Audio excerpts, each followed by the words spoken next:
Hello everyone, welcome back to my YouTube channel unfolded maths. मैं हूं अंजू और जैसा कि आप सभी अच्छे से जानते हैं कि हमारे इस चैनल पर 10th क्लास के मैथ की सीरीज शुरू कर चुके हैं हम, जिसमें कि हम हमारे 2 चैप्टर्स कंप्लीट कर चुके हैं।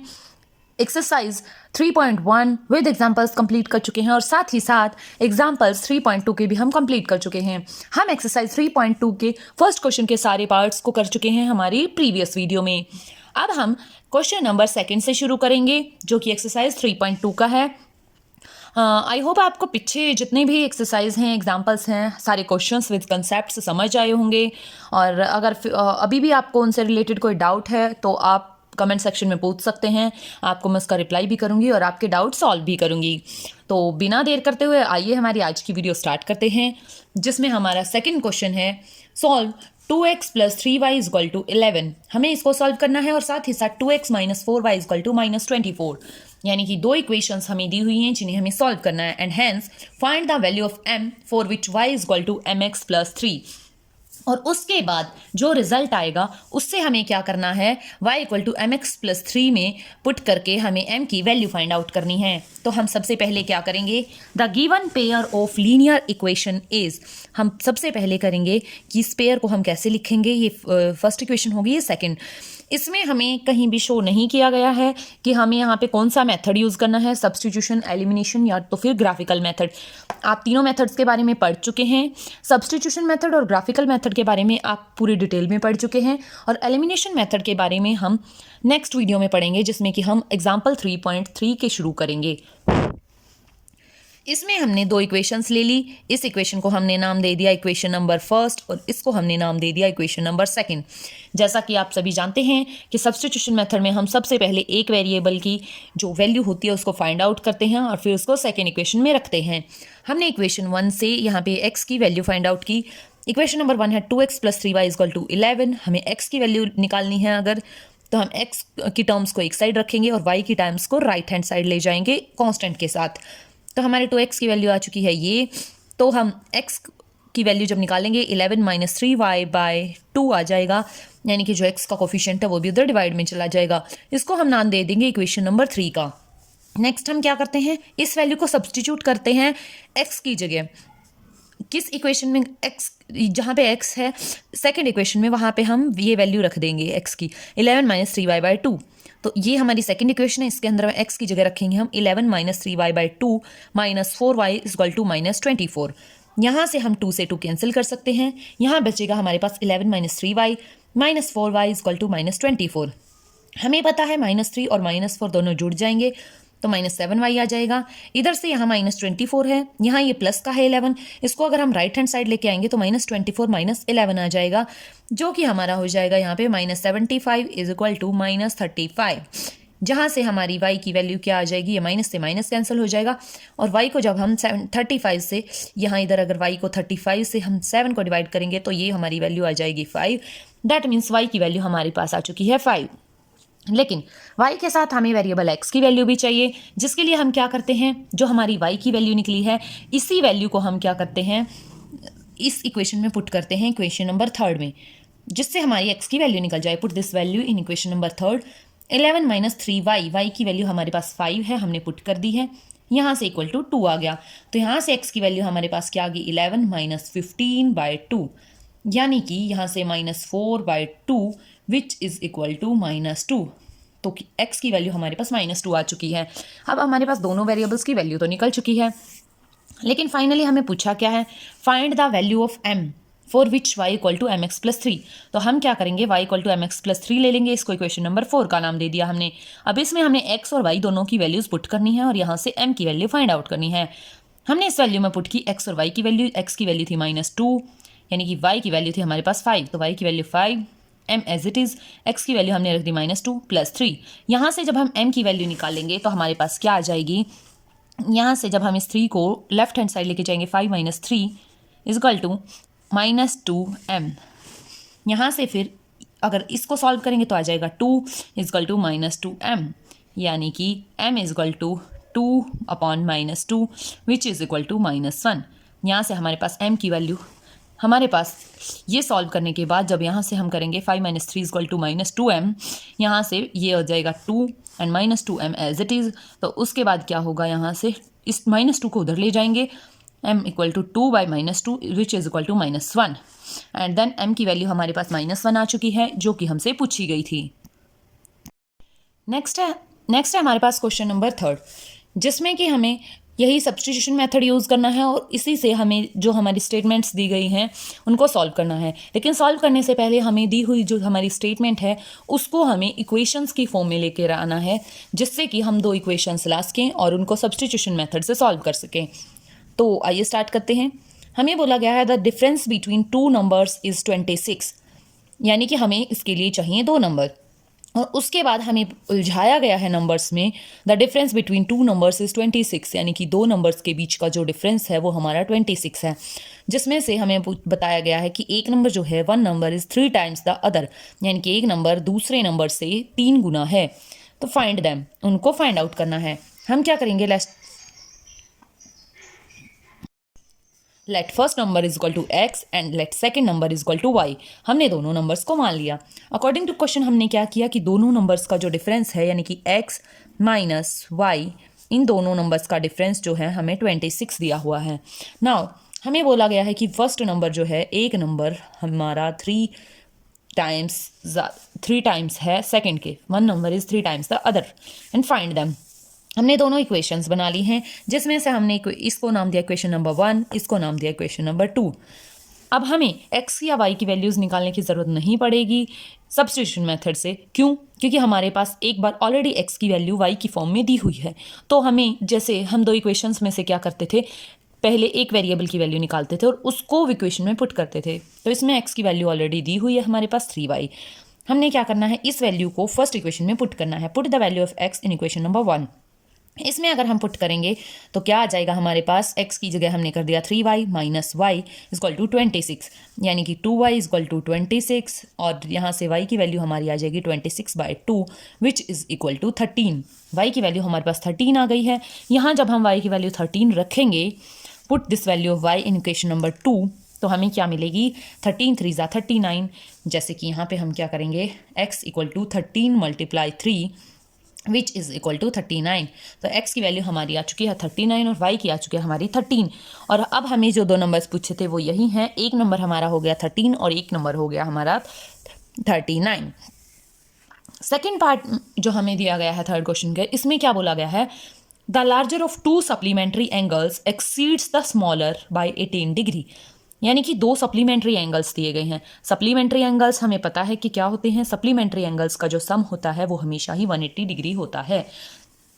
अच्छा, उसके बाद हमें बोला गया है जो बड़ा एंगल है, the larger angle exceeds the smaller, वो छोटे एंगल से 18 डिग्री ज़्यादा है। हमें उनको फाइंड आउट करना है। तो हम क्या करेंगे, let the smaller angle is x, छोटा हमने मान लिया x, and let the larger angle is y, और लार्जर एंगल को हमने मान लिया y। अकॉर्डिंग टू क्वेश्चन हमें क्या दिया गया है कि जो इन दोनों का सम होगा, ये सप्लीमेंट्री एंगल है, तो ऑब्वियसली इन दोनों का जो सम होगा वो कितना होगा, वो हमारा हो जाएगा 180 डिग्री। उसके बाद हमारे पास क्वेश्चन में क्या दिया गया है कि जो उन दोनों के बीच में डिफरेंस है, जैसे हमारा जो बड़ा एंगल है, लार्जर एंगल है, वो छोटे एंगल से कितने डिग्री बड़ा है, वो हमारा 18 डिग्री बड़ा है, जो हमारा लार्जर एंगल है। अब हमने क्या करना है, पुट दिस वैल्यू। अब हम इस वैल्यू को y की कौन सी, ये हमारी इक्वेशन होगी 1, ये होगी 2। हम क्या करेंगे, यहाँ भी हमारे पास एक वेरिएबल में वैल्यू गिवन है, तो हम इस वेरिएबल की वैल्यू को डायरेक्ट ही यूज़ करेंगे। y कितना दिया है हमें, x + 18 दिया है। Put this value of y in equation number 2। इस इक्वेशन के अंदर हम वैल्यू को पुट करेंगे, कौन सी को, इसको, y की वैल्यू को। तो x एज इट इज़ हो गया, इस y की जगह रख दिया हमने x + 18 और उसके बाद विच इज़ इक्वल टू 180। तो यहाँ से हमारे पास क्या हो जाएगा, 2x + 18 इज इक्वल टू 180। तो हमारे पास क्या हो जाएगा, जब हम 2x की वैल्यू निकालेंगे तो 180 minus 18 degree which is equal to 162 degree. तो यहाँ से जब x की वैल्यू निकालेंगे, ये 2x है, ये 162 है, तो यहाँ से 162/2 विच इज़ इक्वल टू 81। यहाँ से x की वैल्यू हमारे पास 81 डिग्री निकल गई है। इसके बाद इसी वैल्यू को हम इसके अंदर पुट करेंगे जो कि x प्लस 18 डिग्री थी, यानी कि y की वैल्यू हो गई 81 प्लस 18 डिग्री। इन दोनों को जब हम जोड़ेंगे तो हमारे पास y की वैल्यू आ जाएगी 99 डिग्री, यानी कि हमारे जो दो सप्लीमेंट्री एंगल्स थे वो हमें दिए गए थे, फर्स्ट 81 डिग्री और सेकंड था 99 डिग्री। और ये था, इसी के साथ हमारा सेकंड जो पार्ट है वो भी हमारा ख़त्म होता है। इसके बाद हमारा थर्ड क्वेश्चन का थर्ड पार्ट दिया गया है। थर्ड पार्ट में हमें क्या कहा गया है, the coach of A cricket team, यानी कि एक क्रिकेट टीम का कोच है, वो क्या बाय कर रहा है, वो खरीद रहा है 7 बैट्स एंड 6 बॉल्स, 7 बैट खरीद रहा है और 6 बॉल खरीद रहा है। कितने रुपए में, 3800 में, यानी कि हमें बताया कि 3800 रुपये में वो 7 बैट और 6 बॉल्स खरीद रहा है। और उसके बाद बताया गया कि she boys 3 bats and 5 balls, और उसके बाद उसने खरीदा 3 बैट और 5 बॉल। कितने रुपए के लिए, 1750 रुपये में उसने खरीदे हैं 3 बैट और 5 बॉल। अब हमें पूछा गया है find the cost of each bat and each ball, कि उसको कितने पैसे लगाने पड़े एक बॉल और एक बैट के लिए, यानी कि एग्जैक्टली उसने उसका प्राइस पूछा है कि एक बैट कितने का पड़ा और एक बॉल कितने की पड़ी। इसके लिए हम क्या करेंगे, सबसे पहले करेंगे हम कॉस्ट मान लेंगे हर एक बैट की। क्या मान लिया हमने, एक बैट की कॉस्ट x रुपीज़, और हमने एक बॉल की कॉस्ट क्या मान ली है, y रुपीज़।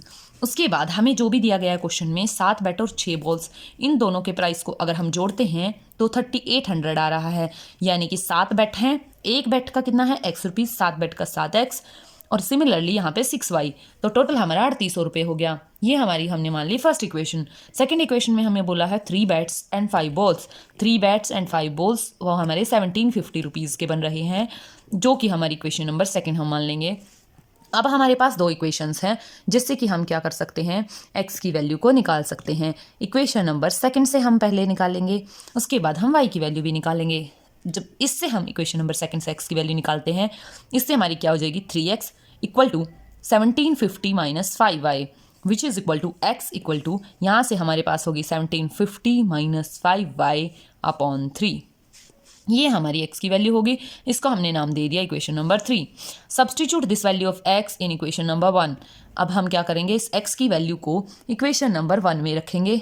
उससे क्या होगा, हमारे पास 7 में इक्वेशन ये है हमारी 1, ये हमारी x की वैल्यू है। हम क्या करेंगे, यहाँ पे वैल्यू रखेंगे x की 1750 minus 5y divided by 3 plus 6y। यहाँ से हमारे पास इस इक्वेशन के अंदर सिर्फ हमने x की वैल्यू पुट की है, जैसे कि हम पिछले क्वेश्चंस में कर चुके हैं। उसको कैलकुलेट करने के बाद हमारे पास आ जाता है 1250 minus 35y by 3 plus 6y is equal to 3800।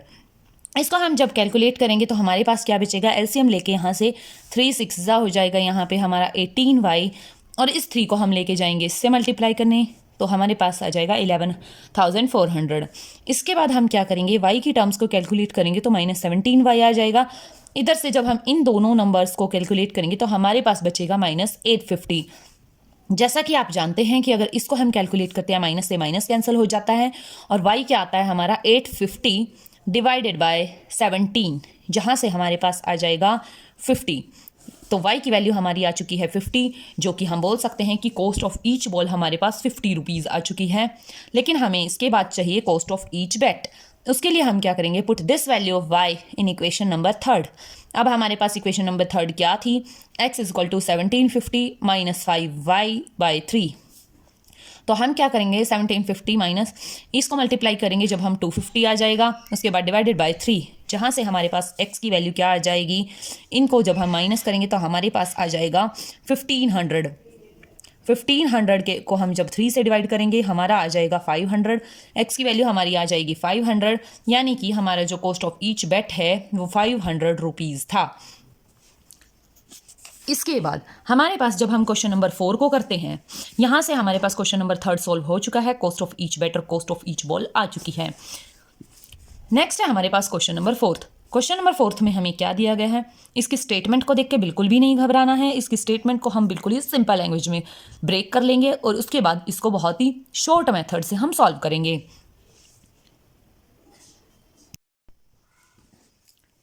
हमें इस क्वेश्चन में दिया है taxi charges in a city consist of a fixed charge together with the charge for the distance covered.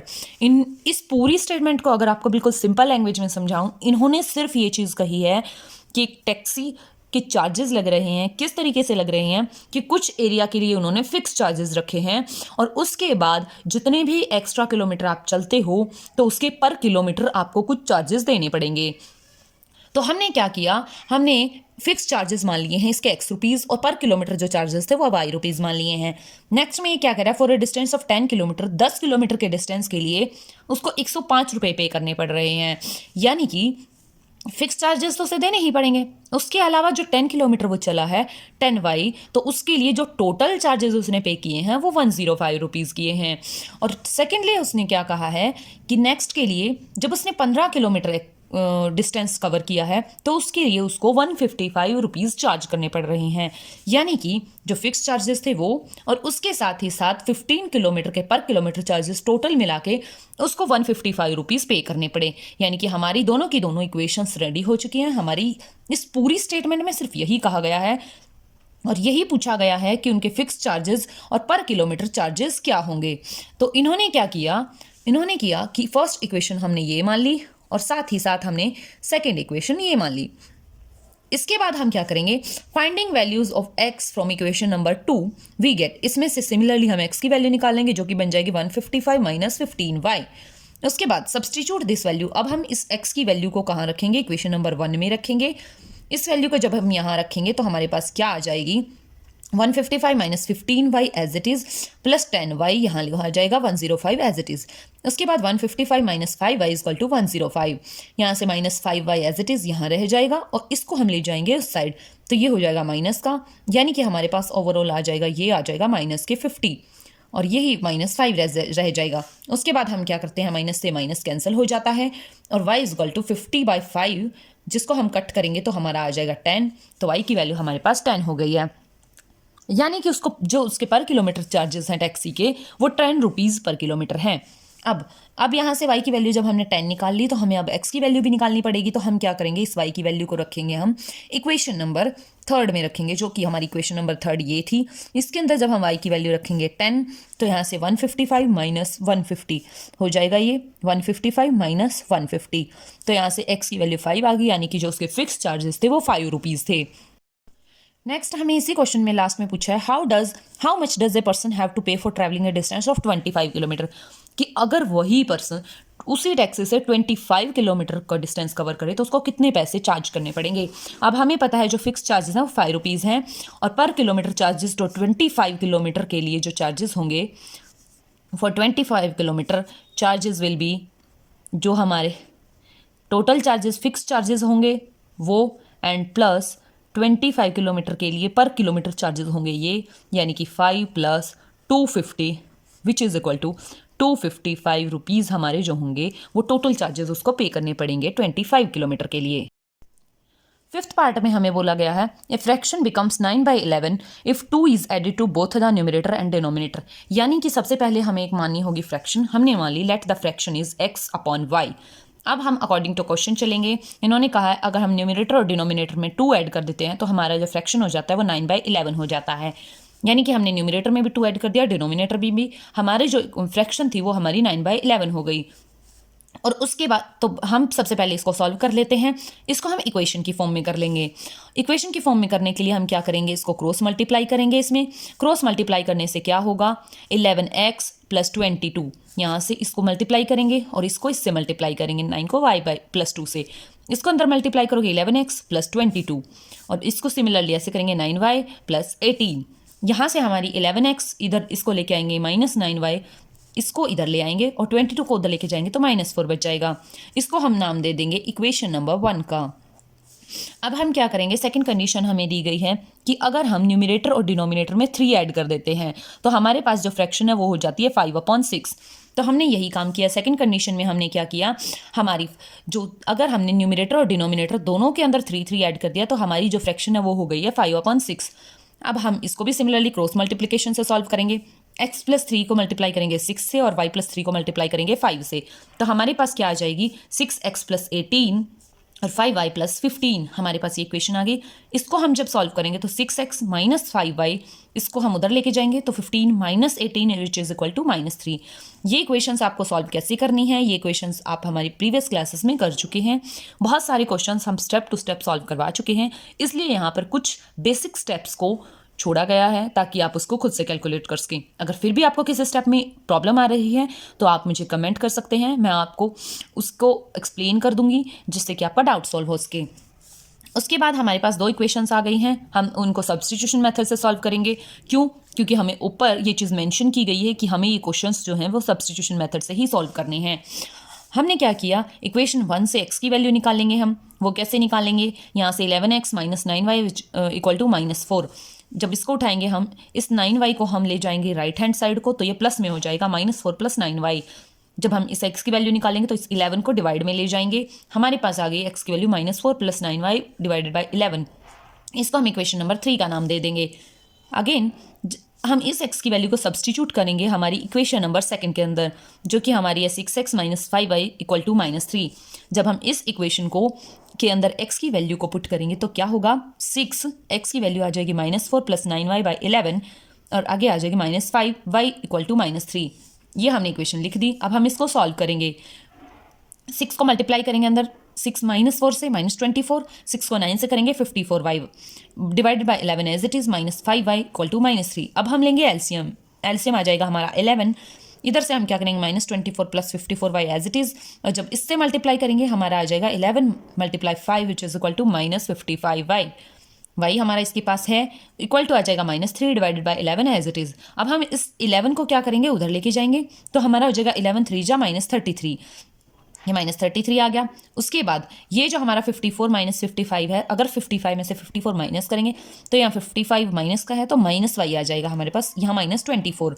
तो ये हमारी इक्वेशन बन गई। अब क्या करेंगे हम, y के लिए हम -33, ये y इधर माइनस का है तो हमारे पास 33, इसको हम उधर लेके जाएंगे और y को इधर लेके आएंगे, तो 33 हमारा प्लस का हो जाएगा और 24 हो जाएगा माइनस का। तो हमारे पास y की वैल्यू आ जाएगी 9। y की वैल्यू हमारे पास निकल चुकी है, तो इस y की वैल्यू को हम इक्वेशन नंबर 3 में पुट करते हैं। यहाँ से हमारे पास -4 प्लस 9, y की वैल्यू हमारे पास 9 है डिवाइडेड बाई 11, 9 9 ज़ा 81 -4 डिवाइडेड बाई 11, यहाँ से आ जाएगा हमारा 77 बाई 11, क्योंकि 84 प्लस का है तो टर्म हमारी प्लस की होगी। तो इसको जब हम कट करेंगे तो हमारे पास वैल्यू आ जाएगी 7 प्लस की। तो x की वैल्यू हमारे पास आ चुकी है 7 और y की वैल्यू हमारे पास आ चुकी है y। तो जो हमारा फ्रैक्शन होगा वो हमारा क्या हो जाएगा, 7/9 हो जाएगा हमारा, ये हो जाएगा हमारा रिक्वायर्ड फ्रैक्शन। नेक्स्ट हमें दिया गया है 6th पार्ट। 6th पार्ट में हमें क्या दिया गया है, 5 years hence the age of Jacob will be 3 times that of his son। hence का मतलब होता है बाद में, यानी कि 5 साल बाद जैकोब की जो एज है वो अपने बेटे की एज से 3 टाइम्स होगी। हम सबसे पहले मान लेते हैं एक जैकोब की एज मान लेते हैं और उसके साथ हम मान लेते हैं उसके बेटे की एज। हमने जैकोब की एज मान ली x ईयर्स और उसके बेटे की एज मान ली y ईयर्स। उसके बाद हम फर्स्ट कंडीशन में हमें दिया गया है कि 5 साल के बाद हमने मान लिया कि x इसकी भी 5 साल बढ़ गई और इसकी भी बढ़ गई। ये जो एज है हमारे पास, ये हमारी प्रेजेंट एज है, यानी कि जो इसी टाइम एज है यही हमें निकालनी है। यहाँ पे what are their present ages, ठीक है। तो हमारी प्रेजेंट एज निकालनी है, जब हमें हमारी प्रेजेंट एज निकालनी है तो इसके लिए हमने इसको प्रेजेंट एज को ही मान लिया। जब हमारे पास फर्स्ट कंडीशन ये आ चुकी है कि अगर 5 ईयर्स के बाद एज ऑफ जैकोब, यानी कि ये जो एज है विल बी 3 टाइम्स होगी फ्रॉम हिज सन, उसके सन की एज से। अगर उसके सन की अब y ईयर्स है तो 5 ईयर्स बाद उसकी भी y + 5 हो जाएगी।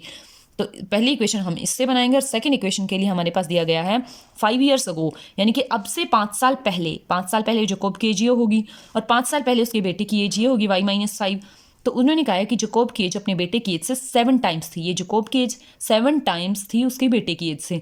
ये हमारे पास 2 कंडीशंस दी गई हैं और हमें इनकी प्रेजेंट एज पूछी है।